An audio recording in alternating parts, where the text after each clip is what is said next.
ఇప్పుడు ఆంధ్రప్రదేశ్ పాలకపక్షం వైపు నుండి పదే పదే ప్రతి సెకండు వినిపిస్తున్నమాట అమరావతి అమరావతి అమరావతి. వేల కోట్లు విదేశీ బ్యాంకుల నుండి అప్పులు తీసుకొచ్చి ప్రజలందరి నెత్తి మీద భారం పెట్టి అమరావతి భూముల రేట్లు పెంచడం కోసం పాలకులు పడుతున్నటువంటి పాటలు చూస్తూ ఉంటే నిజంగానే ఏ విధంగా ఇది అద్భుతమవుతుందో, ఏ విధంగా ఇది రాష్ట్రాన్ని ఐక్యంగా ఉంచగలుగుతుందో, ఏ విధంగా ఇది అక్షయ పాత్ర అవుతుందో, అక్కడ ఏ విధంగా జనసాంద్రత వస్తుందో, ఎట్లా పాసిబుల్ అవుతుందో ఏ కోశాన ఆలోచించినా కూడా నాలాంటి వాళ్ళకైతే అర్థం కావట్లేదు. ముఖ్యమంత్రుల దగ్గర నుంచి కూడా అక్కడ పెరుగుతున్న రేట్లు పెరగాలి, భూముల రేట్లు పెరగాలి అని చెప్పి వాళ్ళు కూడా రేట్ల గురించి మాట్లాడుతూ ఉంటే ఇక మనం అటువంటి వాటి గురించి ఏం కమెంట్ చేయాలో కూడా అర్థం కాదు సీరియస్లీ. అయితే ఈ క్రమంలో అమరావతి అసలు అక్కడ వాటర్ ప్రతిసారి మునిగిపోవడం గురించి, నీళ్ళు ఎత్తిపోతల గురించి ఇట్లా మాట్లాడుకుంటూ ఉన్నాం.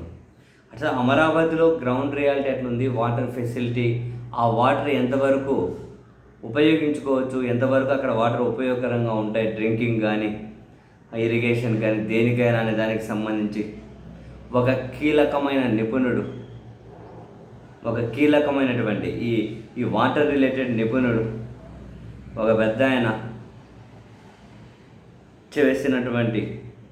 చెప్పినటువంటి ఇన్ఫర్మేషన్ ఏంటి అంటే, in Amaravati area the soils are not suitable for construction. అక్కడ సాయిల్ అనేది కన్స్ట్రక్షన్కి సూటబుల్ కాదు. The ground water is not suitable either for drinking and for construction కానీ డ్రింకింగ్ కానీ the ground water is not suitable అట. All water requirements needs to lifted from Krishna river. అంతా Krishna river నుంచి lift చేసే కన్స్ట్రక్షన్కైనా, డ్రింకింగ్కైనా, చివరికి ఇరిగేషన్కైనా కూడా వాడుతున్నారట.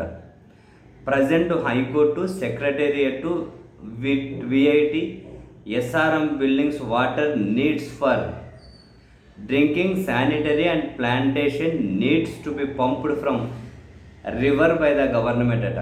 అంటే చివరికి ప్లాంటేషన్ కూడా అక్కడ ఉన్నటువంటి వాటర్ పనికి రాదంట, రివర్ నుంచే లిఫ్ట్ చేస్తారట, కృష్ణా రివర్ నుంచి.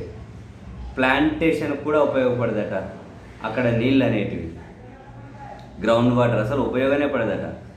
For Thullur village and other villages water to be pumped from river అట. అక్కడ ఆ విలేజ్ అక్కడ అంతా కూడా అంటే రివర్ నుంచే పంప్ చేసి వాళ్ళు ఉపయోగించుకోవాలట.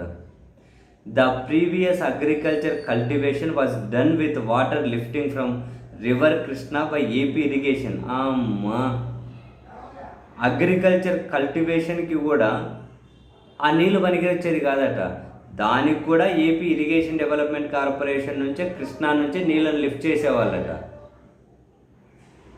All above are ground realities to be noted అట. నీళ్ళే పనికిరావా, అన్నీ అక్కడి నుంచి తీసుకొని రావాల్సిందేనట. తాగడానికి, నిర్మాణాలకు, చివరికి వాటర్ ప్లాంటేషన్కి. అంటే ఆ నీళ్లు పోసినా కూడా చెట్లు బ్రతకవేమో, ఏమో మరి ఎవరైనా ఉంటే మరి కొందరు కన్ఫర్మ్ చేయండి. 11,000 per SFT was the cost of temporary secretariat in 2015 and 16 అంట. 15-16లో పర్ ఎస్ఎఫ్టీకి 11,000 రూపాయలు ఖర్చు పెట్టారట. 10 సంవత్సరాల తర్వాత 20,000 రూపాయలు ప్రస్తుతం ఖర్చు పెడుతున్నారట. 10 సంవత్సరాల్లో కన్స్ట్రక్షన్ కాస్ట్ రెండింతలు అయిందా? అవునా? అంటే అక్కడ మాత్రమే అవుతుంది. ఎందుకంటే సాయిల్ కన్స్ట్రక్షన్కి మంచిది కాదు, దానికోసం ఏ టెక్నాలజీ వాడాలో, మరి దానికోసం ఎంత ఖర్చు పెట్టాలో. నీళ్ళు కాదంట, నీళ్ళు నుంచి కనుక రివర్ నుంచే తీసుకెళ్ళాలట. ఇంత కాంప్లికేషన్స్ మధ్య, ఎన్ని కన్స్ట్రెయింట్స్ మధ్య మళ్ళీ అక్కడే వేల ఎకరాలు, లక్షల ఎకరాలు అని చెబుతూ ఉంటే ఎంత కాస్ట్ ఖర్చు పెడుతూ ఉన్నారు, ఎంత డబ్బు అక్కడ ఖర్చు పెడుతూ ఉన్నారు. ఇంత డబ్బు ఖర్చు పెట్టాల్సిన అవసరం ఏముంది అన్న ఒక సింగిల్ ప్రశ్నకి కన్వీనియంట్ సమాధానమే పాలకుల నుంచి రావడం లేదంటే, అధికారం ఉంది, మన చేతిలో పత్రికలు ఉన్నాయి, టీవీ ఛానల్ ఉన్నాయి, ఏది డిస్కస్ చేయాల్సిన అవసరం లేదు, ఎవరి వాగుడు పట్టించుకోవాల్సిన అవసరం లేదు. మన ఇష్టరీతే మనం చేసుకుంటూ పోదామని చెప్పి పాలకుల ఆలోచన అయితే వాళ్ళు ఆ విధంగా ఉంటే ఏం చేస్తాం మనమైనా.